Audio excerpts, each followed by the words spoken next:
The worst team in the world, San Marino, are once again vying for an international win for the first time now in 2 decades, 20 years. They take on St Kitts and Nevis in a doubleheader in Serravalle San Marino next month in March. And excitingly, and we'll touch on this more at the end, we're going to one of the games. We don't have to touch on it at the end. We can talk about it right now, straight off the bat. All right. I can't contain my excitement. I was going to leave it to the end and talk about how we're going, but we're going out to Italy and then of course into San Marino for the first game, the game on the 20th. We can't do both as much as we would love to. We're just hoping selfishly that that's the game. Maybe that there's the win, or that it's at least an entertaining game, and that the other one's not a 5-5. Yes, mate. Nothing would hurt more, would it, than going out there, doing the trip, watching the midweeker, if it's a stinky 0-0, and then flying back, and then on the Saturday there is a humdinger of a game that it would hurt insanely if they won the game on the Saturday, but I think it would just hurt anyway, even if it's a cracking game, versus if we go out there and watch a bit of a duffer, which I'm a little bit unsure, because we are watching the first one. Typically when there's like knockout football, European stuff, it's been the Champions League stuff this week, Europa League stuff. Normally the first leg is the slower, more cautious one, isn't it? So if it follows a similar vein to that, we would be going out in theory to watch the first leg, which is traditionally the more cautious of the games. But who cares about that? We will obviously go on to talk about the game shortly, and our preview and predictions and all of that fun stuff, some stats, facts and figures. But mate, I'm so buzzing, man. I am so looking forward to that. We're flying out to Bologna, train down to Rimini, and then a couple of days there, and in amongst that time, a day in San Marino for that first game. It's going to be sensational. What more can you say? It's going to be sensational. We are obviously UK based, and we are going to try across the next however long to get to a few more European games. But I will say, I think historically, I don't want to come across too negatively. It's like Andorra. Yeah, it's cool. Andorra versus Gibraltar. It's cool and things like that. But when there's a game like this where San Marino are playing St Kitts, and they obviously played St Lucia last year in St Lucia, and previously they'd played against the Seychelles at home as well. So they are having more and more of these games, but we didn't get a chance to go to the Seychelles matches. But now with this St Kitts doubleheader on the 20th and 26th of March, we are going. 20th, what did you say? 20th and 20th? I thought it was 2024. 20th and the 24th. No, sorry, you're right. 20 and 24. It's Wednesday and Saturday, right? Wednesday and Sunday, pretty sure. Wednesday and Sunday, yes, you're right. Yeah, 20th and 24th. 20 and 24. Between us, we got there. But yes, that's a shout. That's when the games are played. We will be there for the first one. Should we talk about the game and the two teams? But yes, I'm so excited for this trip, man. I'm kind of giddy. I'm kind of giddy about it, man. I'm really looking forward to it. We've done a couple of UK games, haven't we? We watched.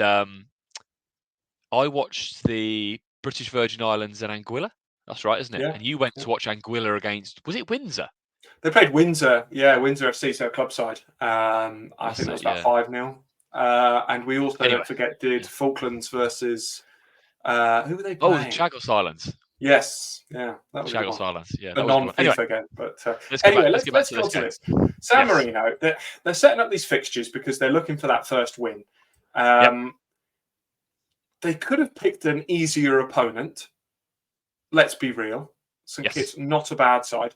But digging into the stats and the facts around St Kitts, they are actually in their worst form for a long time. If you look at their FIFA world ranking, currently 147, that is the lowest that it has been for a decade.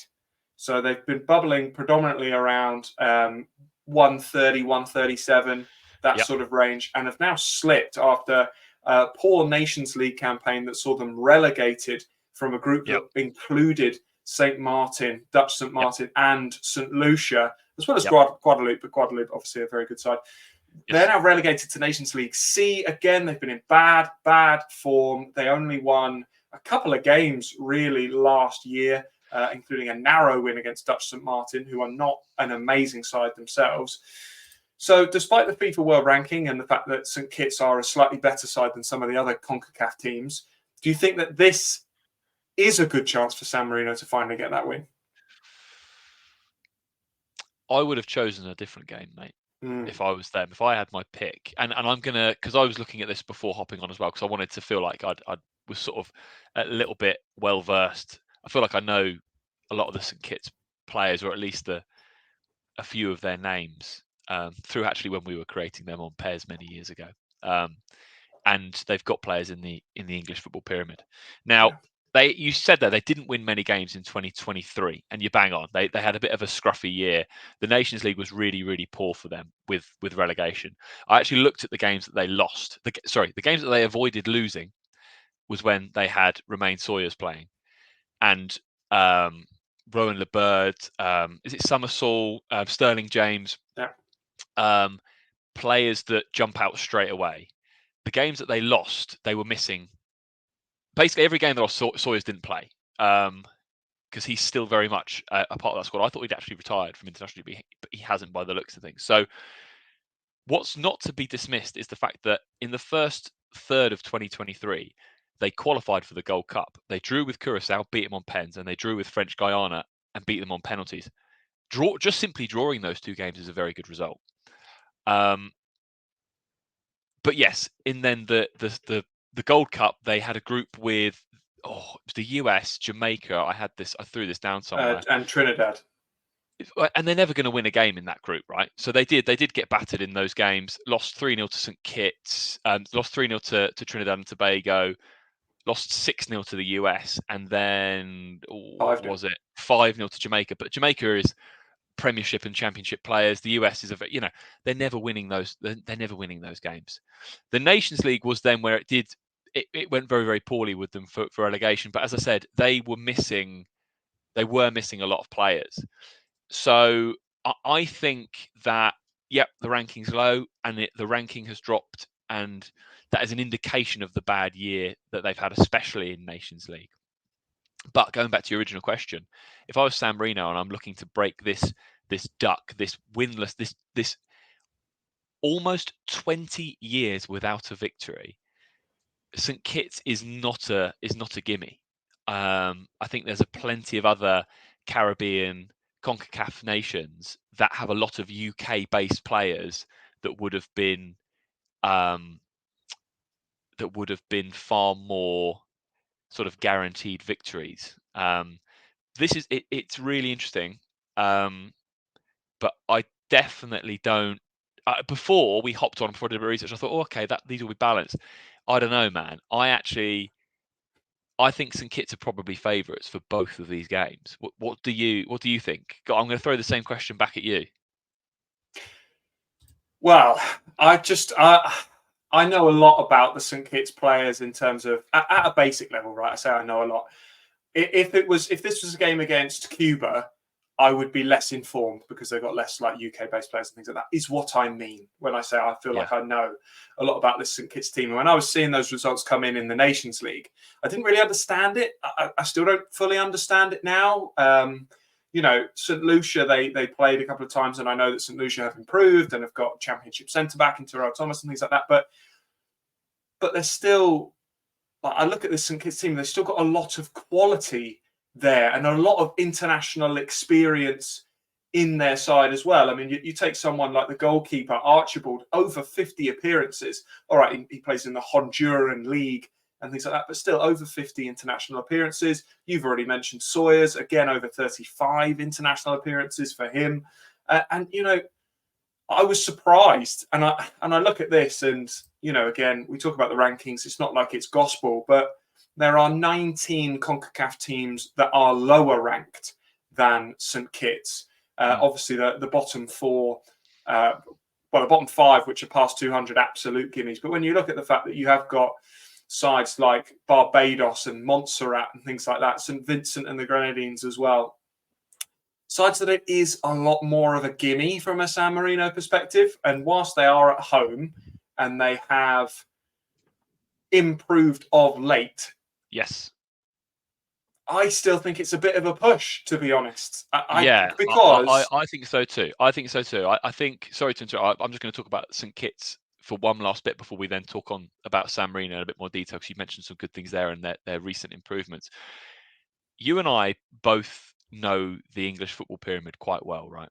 As in, we know the quality of players that is basically littered throughout the lower league. So if you see someone like Rowan Labird that's now playing Isthmian Prem, like someone might look at the team that he plays for and think, so I think he was at Ramsgate, but I don't know who he's playing for now. He's not playing for them anymore, but he's in the Isthmian League. But he used to play for Reading. So he has and he used to play for Billericay when we went down to watch them at Havant one time. He's a very, very good player. You've got Amari Sterling James that's at Ebbsfleet. That's a National League side. You've got Romain Sawyers, who's spent his whole career. He's a level above. You've got Andre Burley's at Oxford City. You've got Jamil Eblay for Guiseley. You've got Louis Maynard for Oldham in their squad that they called up in June. You've also got Panayutu as well. The recent call-ups, mate. Yeah, he's playing in. Oh, he's playing in Gibraltar. But you've got Tyrese Shade that's playing at Swindon. You've got Rico Brown that's getting called. He's a young guy. He plays for Birmingham. It's like that is a squad, and you're not even talking about Raheem Summersole that plays in America. So you've got a lot of good players there that make part of that squad. Now, so yes, it's San Marino have picked a strong team to play against here. And I also think that neutrals that maybe don't know the sort of detail that we do about these players will probably look at that on paper and be like, St Kitts and Nevis, wow, San Marino, wow, they're going to win. San Marino are going to win. I really don't think it's as cut and dry as that at all. Now, let's talk about San Marino, because they have improved. The last 3 games, they've lost them all, but they have scored in each of them. And the opposition have been quite impressive opposition as well. It's not like they've played Gibraltar. They're not Nations League games. Yeah. No, it's Euro 24 qualifying. So a narrow 2-1 home defeat to Finland, a 3-1 away defeat to Kazakhstan, and a 2-1 home defeat to Denmark. So the last 2 times that they played at Serravalle, they've lost 2-1 to both Denmark and Finland. So, hey, will home advantage count for something in this game? Maybe. I was listening to the Sweeper podcast on the way home last night, and they drew my attention to the fact that they have lost both Aldor Simoncini and Elia Benedettini in goal. So they are now onto the third choice goalkeeper, which is rumoured to be Benedettini's brother, Simone Benedettini, who's made 8 caps, but he's going to be new between the sticks. For San Marino, will they have their attacking players, their better players, the Vitiolis, the Golanucci's, the Battistinis, the Nicola Nanis of this world? Will they be fit? Rinaldi, that's a good shout. Although he's a lot older now than he's 37 now, Rinaldi. What squad will they have? Now, I'm just going to hit you with some stuff here, mate. Some San Marino stats. This is the current lay of the land, and this is what is potentially up for grabs. This is why we've sort of paid the money to go out there and watch a game, because it is potentially history making. So they have not won a game since the 28th of April 2004. As we know, it's just shy of 2 decades without a win. They have played 206 football matches. They have won 1, that 1-0 victory against Liechtenstein. They've drawn 9. They've lost 196. They've scored 31 goals, and they've conceded 834. That's an average of just over 4 a game. Wow. So that is, can they buck that trend? You say it's that poor form seems pretty ingrained within their footballing history, isn't it? But that is what is kind of up for grabs. a chance to make history for San Marino. Now let's talk about. I guess, sort of we've sort of skirted around it a little bit. Is there anything you want to talk about? Or do you want to just talk about how we see it going across the two? Do you give San Marino? Can San Marino win one of these games? You know what I think for me is this is going to sound like such an obvious point, but I think probably goes under the radar, which is not losing or losing but scoring is completely different to actually winning a football match. Yeah. Like, they've drawn games in the past, like against Seychelles, but they weren't able to beat the Seychelles at home. Yeah. And the Seychelles are worse than St Kitts. Yeah. They did play St Lucia away, and St Lucia are a decent side, but again, didn't win and actually lost one of those games as well. And whilst they've scored against Denmark, they scored against Kazakhstan, which was really impressive away from home. They don't score a lot away from home. And they scored against Finland. It's whether or not you back them without the keeper and with the potential with the upcoming sort of changes in coaching staff. Mm-hmm. Can they win a football match? I think that's the question ultimately, isn't it? It's a completely different approach, isn't it? It's a completely different approach to the game. And the mindset of the players to go out there and think, right, we're not containing here. We're not trying to keep the score low and try and nick something on the break. It's, are we having more possession? What's the patterns of play to go from back to front to create chances and to score goals? I'll tell you what will be an amazing stat, which I don't have here. Have they ever scored more than one goal in a game? They won't have, will they? There's no way they've ever scored more than one. No. They've never scored. They've never scored more than one goal in a game. No. They've never scored more than one in a game. So, do they have?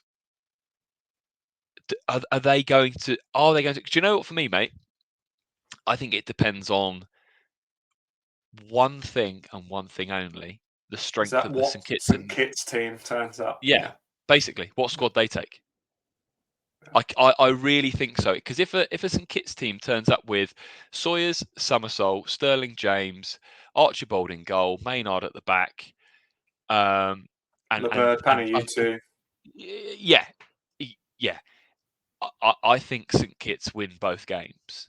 If St Kitts go there thinking we'll have a handful of first team, but we're going to use this as an opportunity to blend in maybe more UK-based players that have eligibility to play for us, and this is a really great local opportunity to get them along in the squad, and they're young and inexperienced, and San Marino are at home, and San Marino have got a good squad, and they rise to the occasion, then I think San Marino could win one of these games. It would be an extremely low-scoring game.